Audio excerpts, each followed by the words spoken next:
Peace,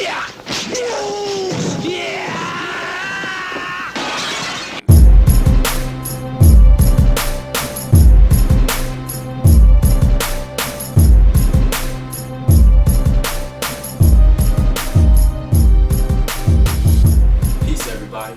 Welcome to Capital Combat. Name says it all. I'm Hakeem Branch. Rob Jarrell. And today we're going to preview the December 14th Showtime quadruple header, which is the last boxing match of the year. And we got a pretty good card here. You might as well call it Knockout Kings 3. We got light heavyweight titleist Beibut Shumenov, probably in his premium TV debut for most people. I think he fought on like NBC Sports one time. I've seen him like twice on TV and before. on Friday Night Fights on ESPN. Okay, and then we have Leo Santa Cruz, who is must-see TV. He's fighting Seda. I can't think of his first name right now. I want to say it's Luis, but I'm gonna put it down here once I get it because I'm having a brain fart. I'm sorry. There's so many fights. Then probably the fight of the night, we'll have Keith one-time Thurman against Jesus Soto-Karass. And that fight, oh boy, that's going to be one to watch. Then the main event, we got Adrian the Problem Broner against Broner-Maidana. Another really good fight. So, for breakdown purposes, we're just going to stick to Thurman, Soto-Karass, and Broner-Maidana. But you do want to watch Shumenov and you want to watch Leo Santa Cruz. Why? Shumenov is a volume puncher. He's going to throw 1,000 punches if the fight goes the distance. Yeah, and he's also very technically sound, but he's kind of in a showcase fight. Let's just put it how it is. Must see TV. Yeah, get your popcorn ready, go to the bathroom early, just sit down, enjoy this one. And with Leo Santa Cruz, again, the guy works the body. He's a very good puncher, has a great chin. If I know Golden Boy, they've matched him well. They matched him against other action fighters. So guess what? There are going to be a lot of punches thrown, and someone's going down. Yeah, I mean, Santa Cruz throws, combinations at angles. I mean, he's one of the best volume punchers I've seen. I love the guy. Especially to the body. Watch that left foot to the body. It is awesome. Yeah. So make sure you catch those guys. And then to backtrack a little bit, Friday night, Fox Sports 1, you got Josecito Lopez against Mike Arnudis. That's going to be their last card of the year. All action. So, and then for the MMA fans, you got UFC on Fox 9, which we'll go over in another video. But that's some good stuff too. Oh, and then you got NBC Sports. You got a Mia Mansour fight going there. Another guy to watch. Knockout artist from Delaware. Yeah. Steve Cunningham. I don't know if he's televised, but he is fighting on that card. I actually think that one is televised. Okay. The last I checked, they didn't have an opponent for him. I think they just got one for him. Mm-hmm. So he'll probably shine on that guy. That's right. And there's somebody else fighting on there. I can't think right now. But it's a good card. Check it out. Let's get into Keith Thurman versus Jesus Soto-Karass. Now, like I said earlier, I think this might be the fight of the night because this one is probably Keith Thurman's toughest test to date. I mean, he just fought Diego Charles, who was a tough guy, Argentinian guy, hard puncher, gave Thurman all he could handle until the end, and he's got another guy just like that in Soto-Karass. But Soto-Karass has been in there with some good fighters. So this guy is a vet, and he's going to test Thurman probably even more than Charles did. Go ahead, Rob. I mean, Thurman, power puncher, good boxer. What we've learned is he has actually a really good chin when he fought Charles. So that's one thing we know. But he's going up against a guy with a great chin, and that's Soto-Karass. You have to literally beat him down, and even then, it might not be enough. I mean, he's a pressure fighter. He knows how to put the pressure on. If you knock him down, he's gonna come hard. I mean, he's gonna come at you. Yeah, we saw that in the Maidana fight. I mean, those guys went at it toe to toe. I think they both. No, I think he hurt Maidana, and then Maidana came back and stopped him.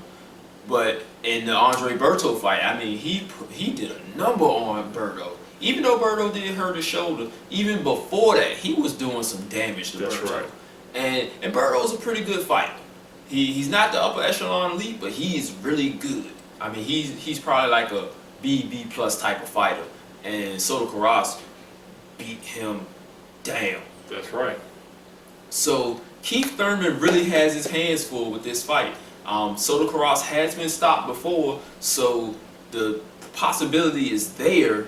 But then Keith Thurman is also a pretty decent boxer, and he has a good cornerman in Dan Birmingham. And if you have been following the game for a while, he had Winky Wright, who was one of the best technical boxers we've seen in like the last 15 years. That's right.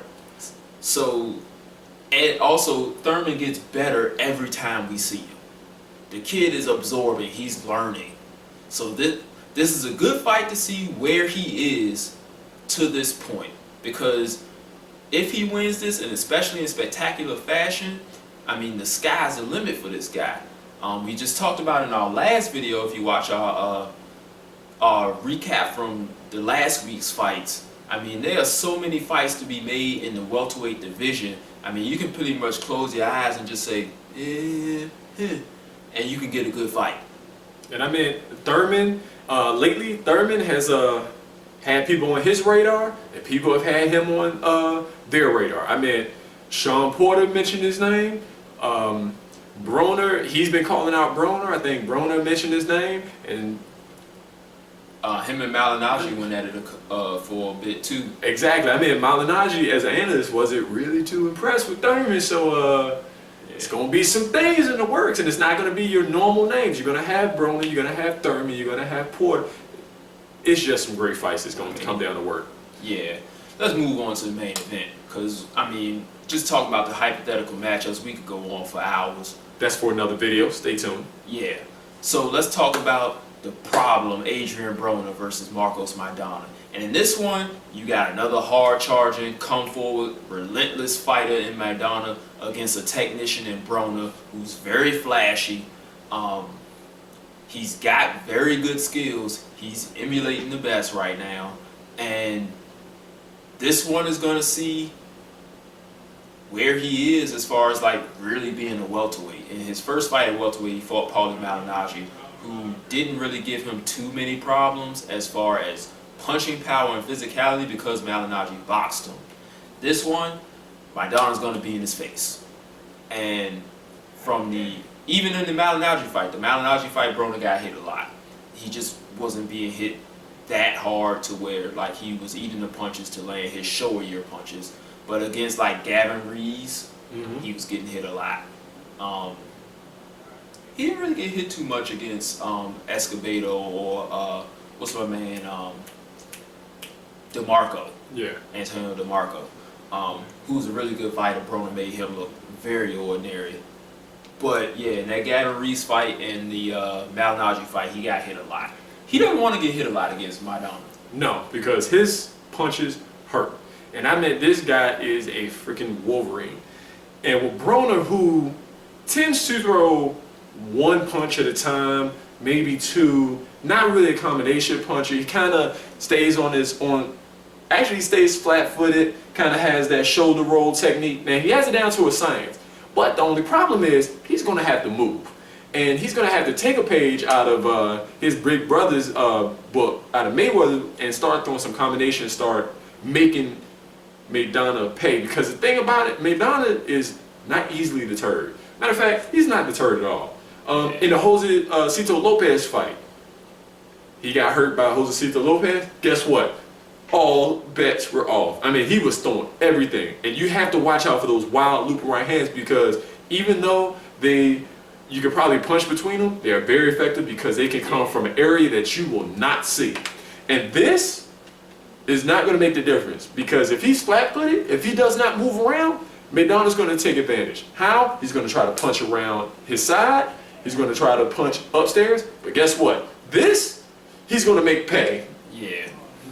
And also, to just harp on how relentless he is, just remember the Amir Khan fight. Amir Khan hit him with a body shot that would have stopped 90% of other people. And the way Maidana went down, everybody thought that fight was over. And then look at round 10. I mean, he had Amir Khan pinballing around the ring. So Adrian Broner has to be on his P's and Q's for this one. Now, I think, in my personal opinion, the key for him to win this fight and maybe even be the first person to stop Maidana would be to go to the body. Maidana is very, very reactive to body punches. Like I said, like just now, the Amir Khan fight, I mean, he got hit with a left hook to the body. He's rolling around on the canvas. Josecito Lopez hurt him to the body. Jesus Soto-Karass hurt him to the body. Victor Ortiz hurt him to the body. Those guys couldn't finish him. If Adrian Broner can do a concentrated body attack, he may be able to hurt him. The problem is, I mean, this is hearsay according to Paulie Malignaggi, Broner didn't hit that hard. So we might have a long fight on our hands. Yeah, I mean, he's got to make that body attack, and he's got to try to turn Maidana and make him pay. Maidana is not fast at all. No. But his punches seem to get there. I don't know if they're misjudging the speed, if they think it's not going to make it, but they always make it smart. I mean, look at that Victor Ortiz fight. Victor Ortiz made a pay. And Victor Ortiz is not a small G welterweight or welterweight, because he may come in at 147 or weigh in at 147, but he's coming in at 165. Yeah, and Maidana beat him into submission. I mean, it was bad. Yeah. Dang, what was I about to say? I had something.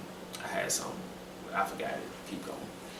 But if he doesn't make Maidana pay, if he doesn't have him guessing, and let's face it, Broner is very athletic. He just happens to fight flat-footed. He's not on his toes. So he's going to have to be one hell of a sharpshooter tonight, and he's going to have to, I don't want to say economical but with his punches, but they have to count. Yeah. Each punch has to count. Yeah. Oh, I was going to mention the Devin Alexander fight. Maidana was completely undressed in that one, and it was kind of surprising because it was a lot of like physical action going on in that fight. I mean, Devin Alexander kind of hit him. He bustled him around a little bit. He was hurting him at will, and Devin Alexander really isn't the biggest puncher, which is kind of why I'm leaning towards Broner for this fight. Now let's remember, Maidana's also being trained by Robert Garcia now too. Yeah. And not only does he have Robert Garcia, but he will be in shape because who else he has? Alex Ariza is also in that gym. So you have two things that is going to help Maidana in the long run. Yeah. The good thing about Broner though is he trains in Colorado at the Olympic headquarters. And if you know anything about the Olympic headquarters, it's located in the mountains. I think it's Colorado Springs, Colorado. Yes, it is. That's where a lot of fighters train in any combat sport. Yeah, I mean, the altitude up there is ridiculous. It's very hard to breathe. If you can go 12 rounds up there, you can go 12 rounds in San Antonio. So the gas tank is going to be there for both of these guys. So I think we're going to be in for a fight. We might get some late fight of the year candidates between this and Thurman-Soto-Karass. You guys got to see this card. I mean, this card is like stacked from top to bottom. Even if you haven't heard of the guys that we mentioned earlier in the video, these guys are good fighters. They bring good fights, and you are going to enjoy it. You're going to be like, who's this guy? When's he fight again? And I want to see it. You got anything else to add? At this point, I do not enjoy the last Showtime fight of the year. Also enjoyed the Fox Sports 1 card, and if you get a chance, catch UFC. Please write us. We want to talk to you, share with your friends. Remember, capitalcombat@gmail.com. Go to our Google Plus page. Go to our Facebook page, YouTube page. Am I missing anything? No, that's it. Comment below. If you're a if you are fan on our Facebook page or following us on Google Plus, comment on there as well. Share it with your friends who also like combat sports. You like the video, say, hey, check these guys out. I think you like them too. Get them to subscribe too. We can all have us a big old circle of combat conversations. And remember, when you get in touch with us, tell us what you would like to hear about. Tell us. I mean, there are plenty of combat sports. I mean, we could talk about kickboxing, Muay Thai. Even though we may not know catch much of it, be like, hey, check this channel out. We'll see, and we will talk about it. Yeah. Same thing with MMA. We like MMA. If you like MMA, hit us up about MMA. We'll talk about it. It seems that right now our fan base is more boxing related. They like the boxing more. But if you want us to cover more MMA, let us know. Let your voice be heard, because we do want to talk about MMA to people too, and we want to learn about the sport, and we want to bring that to you. So talk to us about it. And that's it, guys. Thanks for watching. Hope you subscribe, and we'll see you guys in the next video. Peace. This is round one, and you've already lost. They don't seem to see that everything we've done is come at a cost. My fists are on fire. I perform till I perspire. My demons are in a rage. Keep thinking that it's a game. I kick rhyme, hurricane. I told them I don't play. I'm liquid. Black Street Fighter.